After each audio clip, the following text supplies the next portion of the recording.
우리가 함께 나눌 하나님의 말씀은 창세기 26장 1절에서 6절까지의 말씀입니다.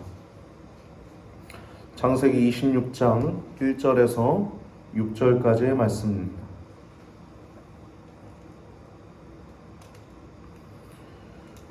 길지 않으니까요, 우리 한 목소리로 같이 1절부터 6절까지 같이 읽습니다. 아브라함 때 첫 흉년이 들었더니 그 땅에 또 흉년이 들매 이삭이 그랄로 가서 블레셋 왕 아비멜렉에게 이르렀더니 여호와께서 이삭에게 나타나 가라사대 애굽으로 내려가지 말고 내가 네게 지시하는 땅에 거하라. 이 땅에 유하면 내가 너와 함께 있어 네게 복을 주고 내가 이 모든 땅을 너와 네 자손에게 주리라. 내가 네 아비 아브라함에게 맹세한 것을 이루어 네 자손을 하늘의 별과 같이 번성케 하며 이 모든 땅을 네 자손에게 주리니 네 자손을 인하여 천하 만민이 복을 얻으리라. 이는 아브라함이 내 말을 순종하고 내 명령과 내 계명과 내 율례와 내 법도를 지켰음이니라 하시니라. 이삭이 그랄에 거하였더니. 아멘.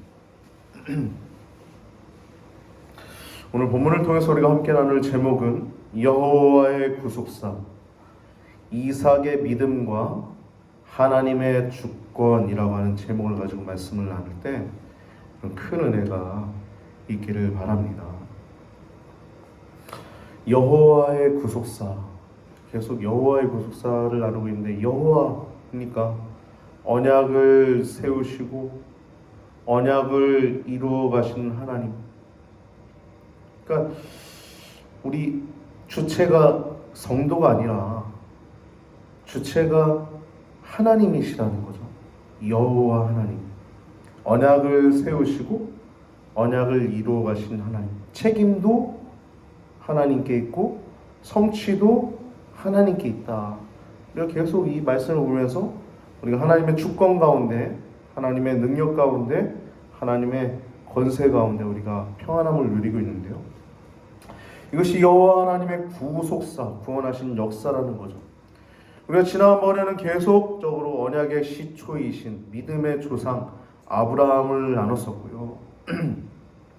지난주까지도 이삭의 탄생과 믿음이라고 하는 제목을 가지고 나눴지만, 실제 이삭에 대한 이야기라기보다는 아브라함과 사라에 관한 이야기라고 우리가 말씀을 나눴습니다. 즉 이삭의 탄생과 믿음할 때 그 믿음은 이삭의 믿음이 아니라 그 어머니인 사라의 믿음, 처음엔 비웃고 조롱할 수밖에 없는 인간적인 연약한 믿음이지만 하나님이 그것을 다 뛰어넘으시고 그들에게 진짜 웃음, 진짜 기쁨인 이삭을 주셨다라고 하는 아브라함과 사라의 믿음을 지난주에 나눴다고 하면, 오늘은 이삭의 믿음과 하나님의 주권이라고 하는 제목을 가지고 말씀을 나눌 때 여러분 큰 은혜가 있기를 바랍니다.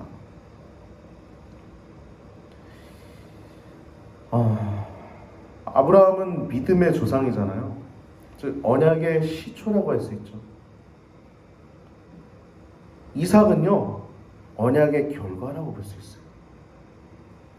언약의 최고조라고 볼 수 있어요. 즉 기적의 아들, 언약의 아들이 이삭이에요. 오늘 하루만 우리가 이삭에 대해서 나눌 텐데요, 여러분 이삭이라고 하는 존재는 사실 오늘 하루만 다뤄야 될 존재가 아니라, 사실은 우리가 예수 그리스도를 얘기할 때 이삭을 꼭 얘기할 수밖에 없는, 그 정도로 이삭은 매우 중요하고 중대하고 성경의 키포인트 중에 하나라고 얘기할 수 있을 정도의 아주 중요한 인물입니다. 이삭에 대해서 성경은 아주 짧게 기록되어 있어요. 아브라함은요, 성경에 이제 창세기 1장부터 11장까지는 여호와 하나님의 구속사, 저는 어떤 창조 타락, 바벨탑, 그런 홍수, 그런 내용들이 나온다고 하면, 원 역사를 얘기한다고 하면 12장부터 50장까지 4명의 족장들이 나오는데, 이삭은 그 가운데 1.5장밖에 안 돼요. 오늘 본문과 그 앞에 나와 있는 25장 하반부부터 26장 전체를 다루는 것이 이삭에 불과합니다. 이에 비하면 아브라함은 12장부터 25장 상반부까지, 즉 거의 한 14장, 13.5장 정도를 다루고 있고요. 야곱은 27장부터 오늘 26장 이후에 나와 있는 27장부터 거기 그 장자 축복받는 내용이 나오죠. 27장부터 무려 36장까지 10장에 이르러서 야곱의 내용이 기록되어 있습니다. 그 요셉은 37장부터 그 이후 마지막 50장까지 요셉의 이야기가 등장하고 있어요. 이삭은 다른 족장들에 비해선 매우 성경에서 짧게 기록되어 있습니다. 근데 여러분, 구속사적 관점에 있어서는 가장 큰 포인트입니다. 이삭은. 왜냐하면 예수 그리스도를 예표하기 때문이에요. 할렐루야.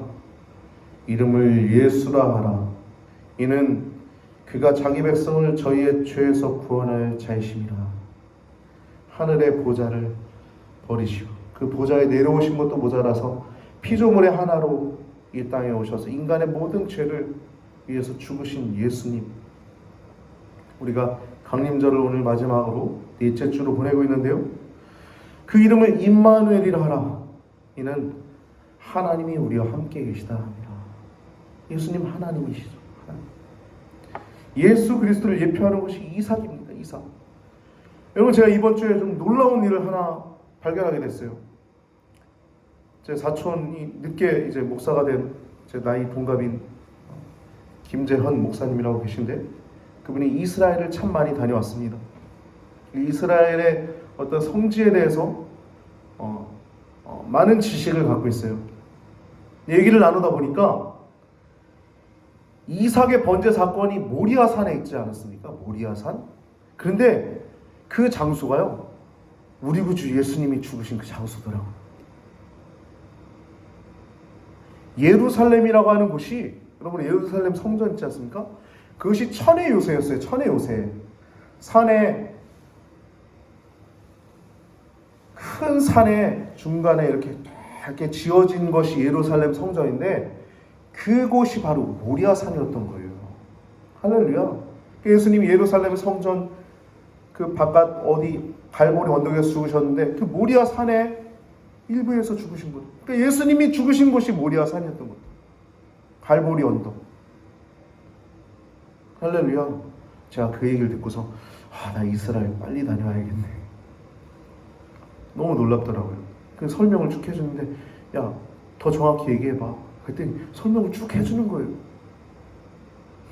그래가지고 제가 이스라엘 성지순례를 이번에 갈 수 있는 기회가 있었는데, 지방에서 가서 그때 제 사촌도 계속 저를 데리고 가려고 생각을 하고 있어서 저도 이제 마음을 먹고 있었는데 아직도 못 갔는데, 제가 이스라엘을 다녀와서 또 큰 은혜를, 여러분들도 기회가 되면 다녀오시면 좋겠습니다.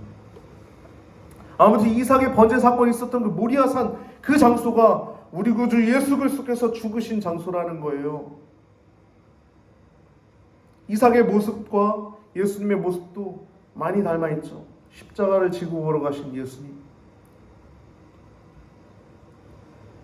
번제 나무를 메고 가는 이삭의 모습. 구속사의 관점에서 매우 큰 의미가 있는 분이 이삭입니다. 이삭. 즉 아브라함이 소명을 받고 그의 믿음을 만들어 가시고, 또 언약의 아들, 기적의 아들 이삭을 낳고, 그 다음에 이제 구분된 혈통인 야곱에 이르기까지. 그래서 오늘 26장 다음 장이 바로 장자권. 그래서 팥죽 이야기가 오늘 전에 나왔고, 그 팥죽으로 해서 팔린 그 장자권 이야기가 이제 축복하는, 직접 이삭이 축복하는 그 이야기가 27장에 등장하고 있죠. 좀 줄이세요.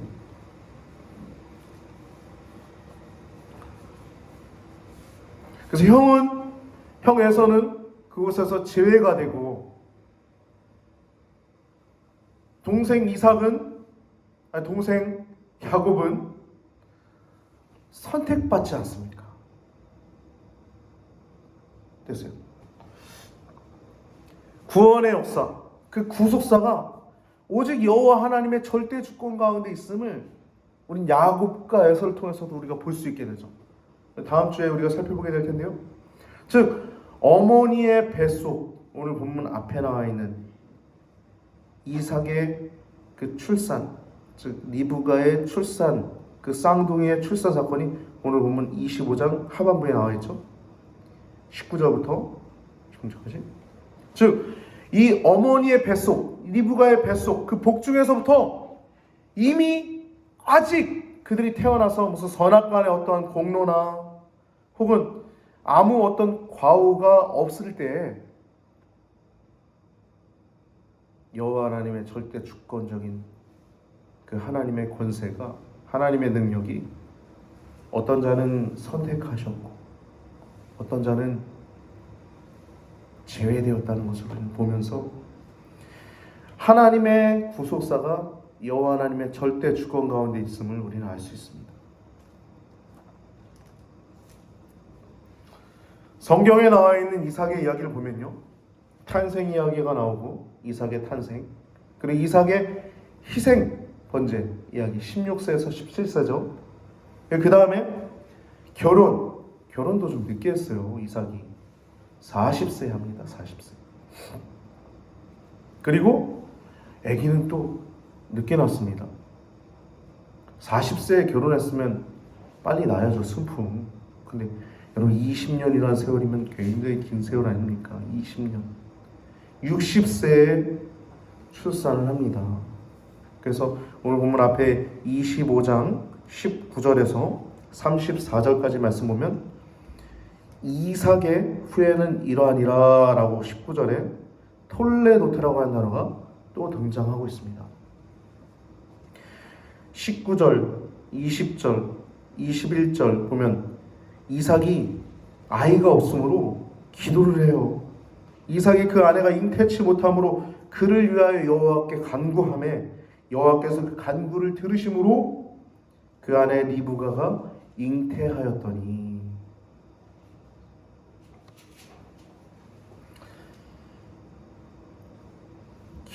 기도하는 사람이죠.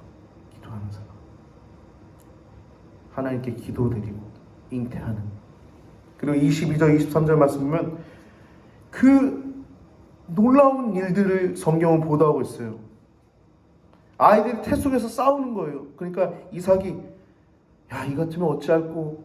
그러니까 리브가가 복중에서 이렇게 진통이 있으니까 하나님께 간구하는 거예요. 하나님 어찌 된 일입니까? 이렇게 물으니까 23절에 말씀이 나오죠. 23절이 매우 중요합니다. 여호와께서 그에게 이르시되 두 국민이 내 태중에 있구나. 두 민족이 내 복중에서부터 나뉘리라. 이 민족이 저 민족보다 강하겠고 큰 자는 어린 자를 섬기리라 라고 얘기하고 있어요. 그러면서 이제 그 야곱이 그 형 에서의 발 뒤꿈치를 잡고 나오는 내용이 그 이후에 기록되어 있죠. 그리고 그 이후에 25장 27절에서 마지막 34절까지 장자권을 이 팥죽 한 그릇에 매매하는 사건이 이제 기록되어 있죠. 이 의미는요, 여러분, 여호와 하나님이 절대 주권적으로 야곱을 선택하셨습니다. 에서는 제외가 됐죠. 그 선택에서. 근데 그 선택에 하나님의 그 선택이 공의롭고 확실하고 또 전지하시고 전능하심을 우리가 분명히 알 수 있는 내용처럼 이처럼 에서도 또한 자신의 장자권을 경홀히 여기고 있다는 점입니다.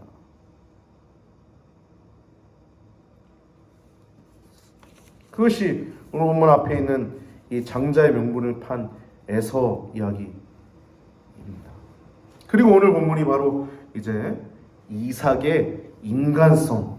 여러분, 이삭의 성품은요, 성경에 많이 등장하지 않지만 오늘 이 우물 분쟁을 통해서 이삭의 어떤 인간성, 성품이나 혹은 그의 생애의 전반적인 어떠한 특징을 우리는 살펴볼 수 있습니다. 함축적으로 보여준 내용이에요.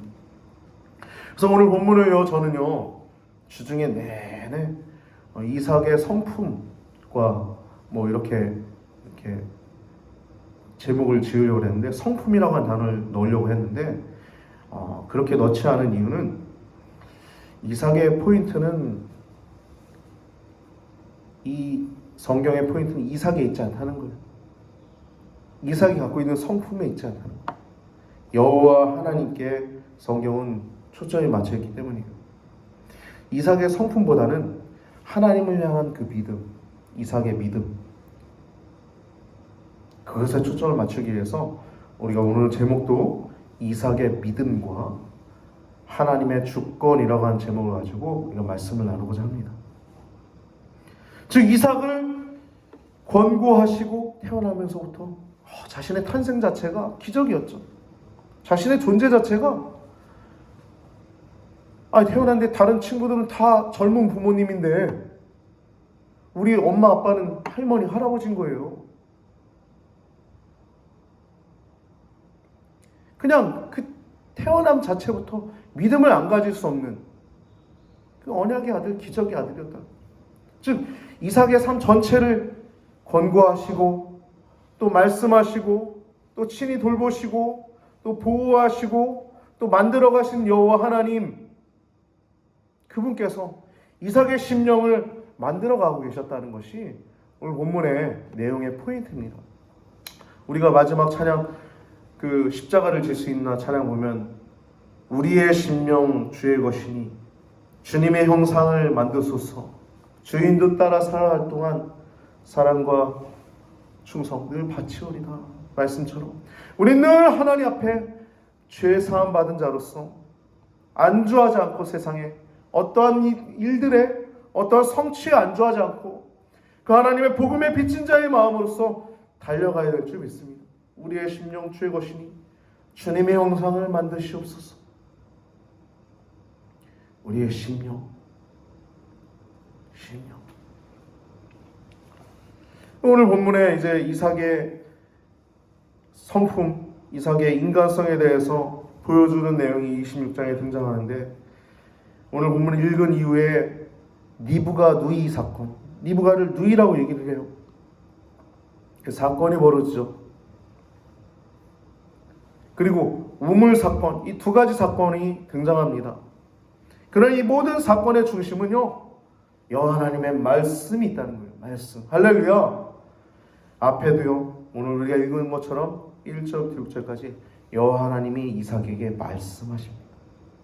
그 이삭은 그 말씀에 순종한 그 자리에 있어요.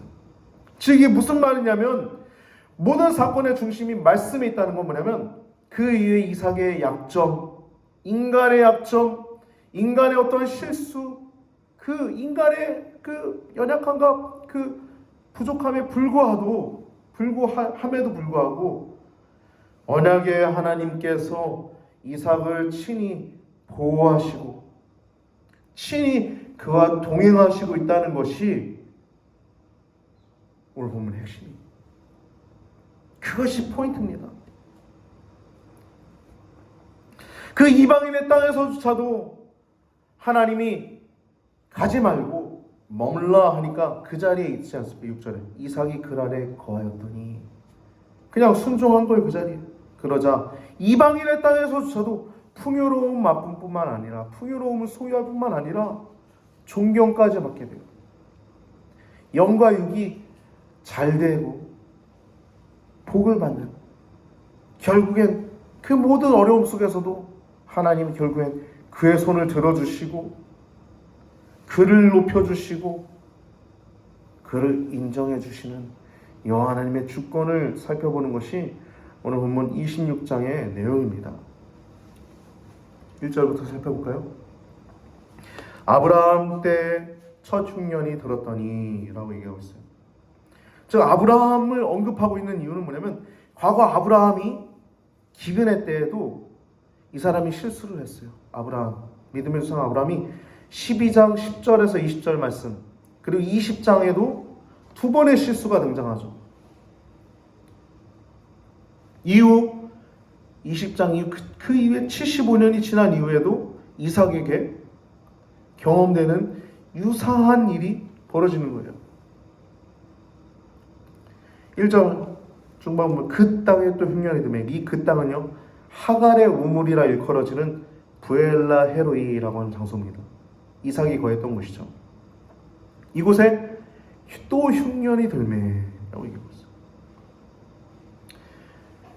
그랄 땅으로 갔다라고 얘기하고 있죠. 이삭이 그랄로 가서, 이 그랄은요 블레셋 왕 아비멜렉이 통치하고 있는 땅입니다.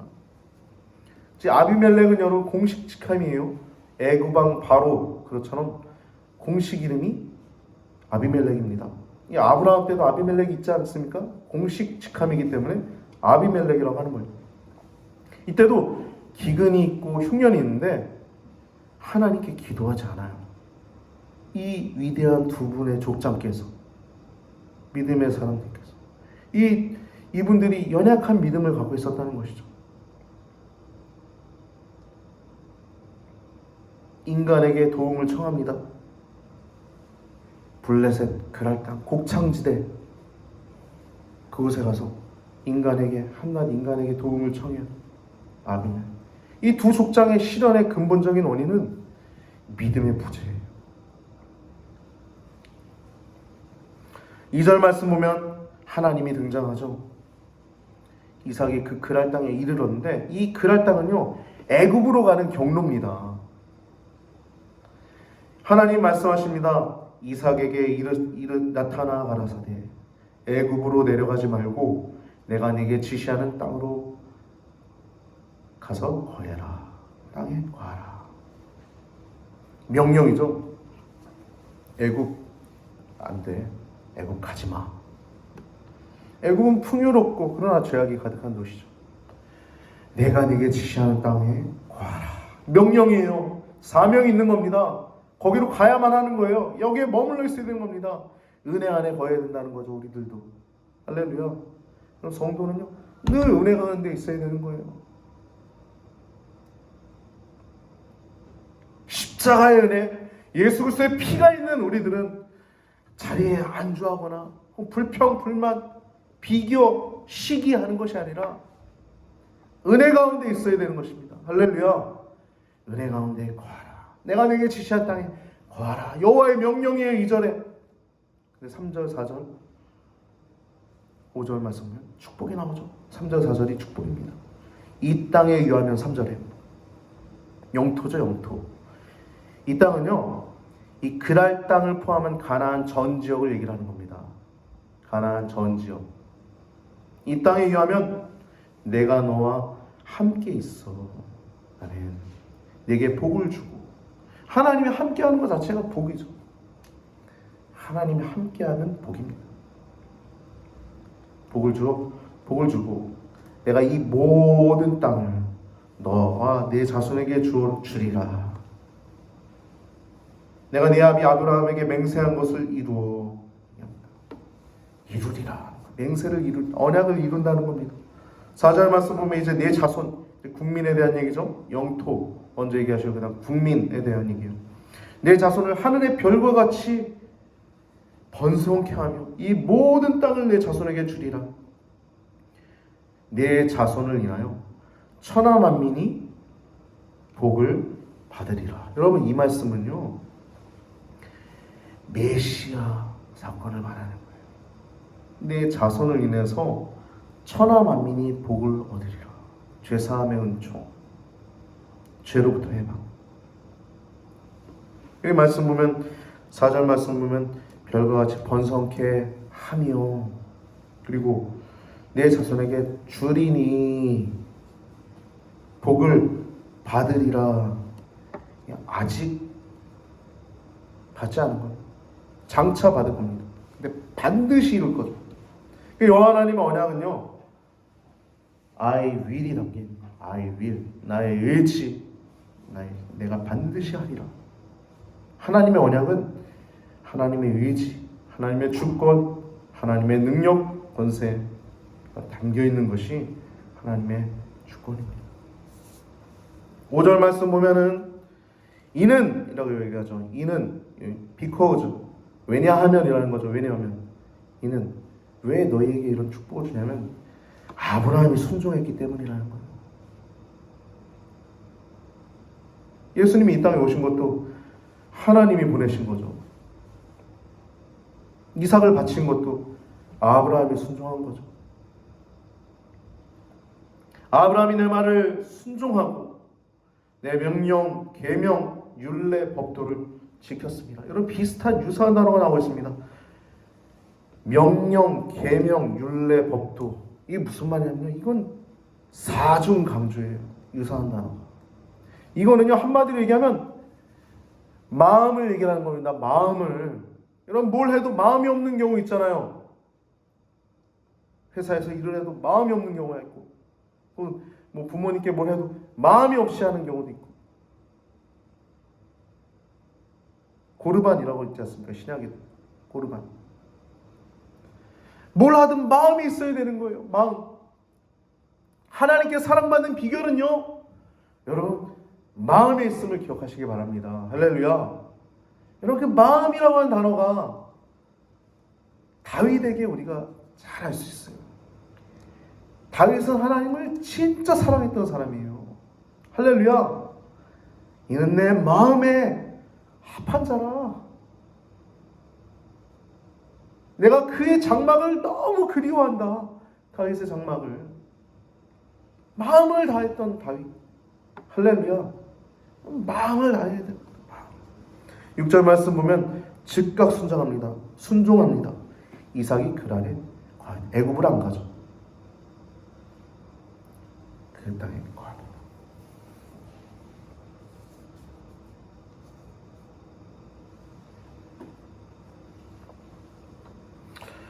그것이 오늘 본문의 이야기고요. 7절부터 11절은 리브가 누이 사건, 12절에서 22절은 우물. 이삭이 거부가 되니까 시기해서 우물을 자꾸 계속 빼앗습니다. 그리고 23절부터 25절은 브엘세바로 이주해서 언약을 재확증, 하나님이 또 말씀하시는, 또 그는 단을 쌓고 여호와의 이름을 부르는 이삭의 모습이 등장하고 있고요. 26절부터 33절 마지막까지는 끝은 평화 조약을 체결하는 이야기입니다. 여러분 우물은요 4번이나 4번째까지 도망치게 됩니다. 쫓겨난 겁니다. 말 그대로. 이삭이 거부가 되어서 양과 소를 떼를 이루고 13절인가요? 종이 심이 많음으로. 여러분 이 이삭, 아브라함도 부자였지 않습니까? 이삭은 더 부자였어요. 부자가 된다는 것이 꼭 신앙의 척도는 아닙니다. 신앙의 목적도 아니고요. 근데 제가 얘기하는 것도 그걸 하는 것이 아니라 이렇게 거부가 되었는데 블레셋 사람들이 시기하고 또 이 아버지 아브라함 때 그 아버지의 종들이 판 모든 우물을 막고 흙으로 메웁니다. 우물을 막은 것뿐만 아니라 흙으로 메웠다는 건 굉장히 심각한 거부죠. 그러면서 아비멜렉이 직접 얘기하죠. 16절에 이삭에게 이르되 내가 우리보다 크게 강성한즉 우리를 떠나라 얘기합니다. 이게 첫 번째 이 우물을 빼앗긴 겁니다. 두 번째는 에색이라고 하는 것이에요. 20절 다툼으로 말미암아 그 우물을 에색이라 하고, 21절 또 다툼으로 신나라고 합니다. 다툼이 있는 거예요. 계속 다툼이 있는 겁니다. 22절 말씀 보면 다투지 아니하였으므로 그것을 르호봇이라 합니다. 근데 말씀 보세요. 여기서 이삭이 한마디 합니다. 이르되 이제는 여호와께서 우리를 위하여 넓게 하셨으니 이 땅에서 우리가 번성하리로다 하였더라. 여러분 이삭이 불평하는 내용이 성경에 등장합니까? 실제로 이삭은요, 여러분 사람인데 분노하지 않았을까요?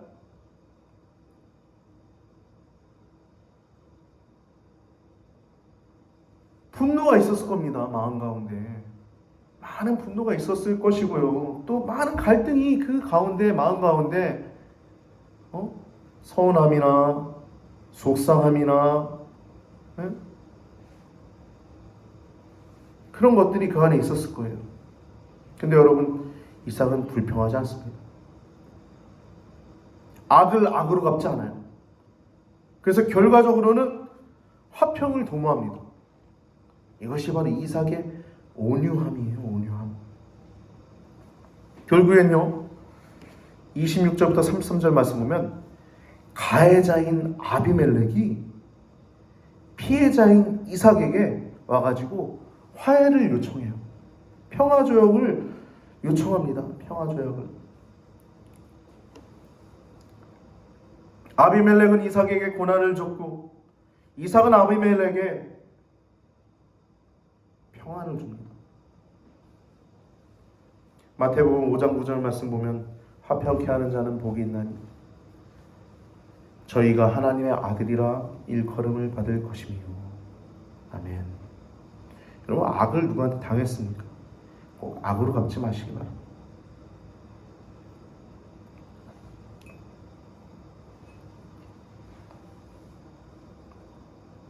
하나님의 때에 하나님이 알아서 하시도록, 그것이 더 무서운 것이지요. 32절 말씀 보면 그날의 마지막 절 32절 33절 그날에 얘기하고 있어요. 이 평화조약 체결 이후입니다. 이삭의 종들이 자기들이 판 우물에 대하여 이삭에게 와서 고하되, 또 우물을 팠는데 우리가 물을 얻었나이다. 또 물이 솟아나온 거예요. 여기 이 장소가 뭐냐면요, 아브라함 때부터 있었던 우물입니다. 이 부엘세바라고 하는 곳은. 근데 일시적으로 메말라 있었어요. 계속 말라 있었던 이 우물이 이삭이 평화조약을 체결한 이후에 다시 그곳에서 힘있게 물이 솟아나서 거기서 우물을 또 발견하게 되는 내용입니다. 즉 끝까지 인내하고 결국엔 화평을 도모한 이 이삭에게 주신 하나님의 선물이 이 부엘세바라고 하는 곳입니다. 부엘세바. 이 부엘세바는 맹세의 우물이라고 하는 의미를 갖고 있어요. 맹세의 우물. 평화조약을 체결한 곳이죠. 오늘 본문을 우리가 이 정도 나눴는데요, 오늘 본문을 통해서 우리가 나눌 내용은요, 이삭의 성품에 주목하는 것이 아니라 하나님의 주권입니다.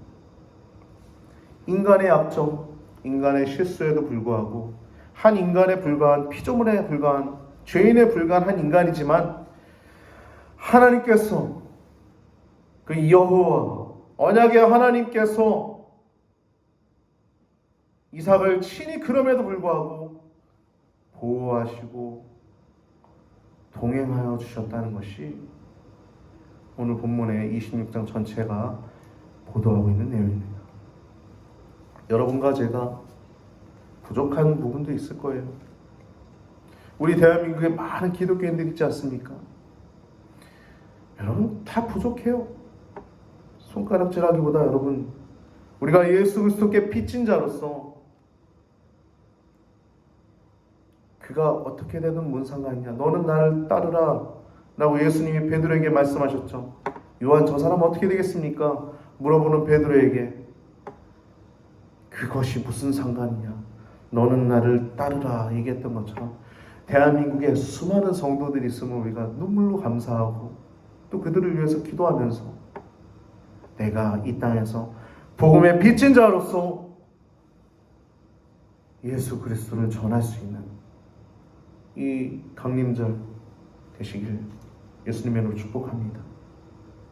이삭의 얘기를 통해서 우린 여전히 부족하나 이삭을 만들어가고 이삭의 언약하신 하나님께서 그를 축복하시고 결국엔 이방인의 땅에서조차도 풍요로움뿐만 아니라 존경까지 받게 되는, 하나님이 그를 높여주시는 그 놀라운 축복이 있었던 것을 기억하면서 여러분과 저도 하나님의 주권 아래에서, 그 말씀 아래에서 복받는 하나님의 축복이 영원히 잘된 같이 내가 범사에 잘되고 강관하기를 내가 강구하노라, 요한 사도의 말처럼 그것이 하나님의 마음임을 기억하여 잘되는 축복이 있길 예수님의 이름으로 축복합니다. 기도드리시겠습니다. 할렐루야. 오늘 이삭의 성경에 보도되는 짧은 이야기를 통해서 구속사의 핵심인 우리 이삭 믿음의 족장을 우리가 보면서 그의 성품을 만들어 가시고 그의 심령을 만들어 가시는 여호와 하나님의 주권을 보게 되었습니다. 하나님, 우리들도 믿음을 가지고 살아가게 하여 주시옵소서. 언약의 하나님, 여호와 하나님, 그분의 구속사 가운데 우리도 있음을 기억하게 하시고 영토와 국민과 주권이 우리의 심령 가운데 각 교회들마다 하나님 아버지의 능력과 권세가 임하게 하여 주시옵소서. 감사합니다. 이제 2021년도도 이제 마무리되어가는 이 시점 가운데 하나님 또 이 땅 가운데 부흥을 허락하여 주시옵소서. 다시 이 땅을 새롭게 하여 주시옵소서. 위탁하고 또 찬양합니다. 감사합니다. 드려진 예물을 얘기도 합니다. 각각의 이름으로 드려진 이 예물대로 잘 쓰여지게 하시고 주님의 나라와 뜻을 위해서 하나님 합당하게 또 충분하게 부족함 없게 쓰여지게 하여 주시옵소서. 코로나로 인하여 많은 성도님들이 각각의 자리에서 예배하고 있고 또 가까운 교회 또 직장으로 말미암아 또한 오랫동안 방학한 우리 형제 자매도 있습니다. 주님 이들을 기억하여 주시고 그들의 영혼이 하나님의 주권 가운데 하나님의 구속사 가운데 있음을 기억하고 주님 안에서 영원한 생명과 온전한 보호와 평화를 누리게 하여 주옵소서. 감사합니다. 한 주간도 주님의 은혜의 정중 가운데 있게 하시옵시고 성탄 감사 예배를 또한 간절히 사모하는 귀하고 복된 우리 성도님들 되게 하여 주시옵소서. 감사하고 찬양하며 우리 원하신 예수님의 이름으로 간절히 기도드리옵나이다. 아멘.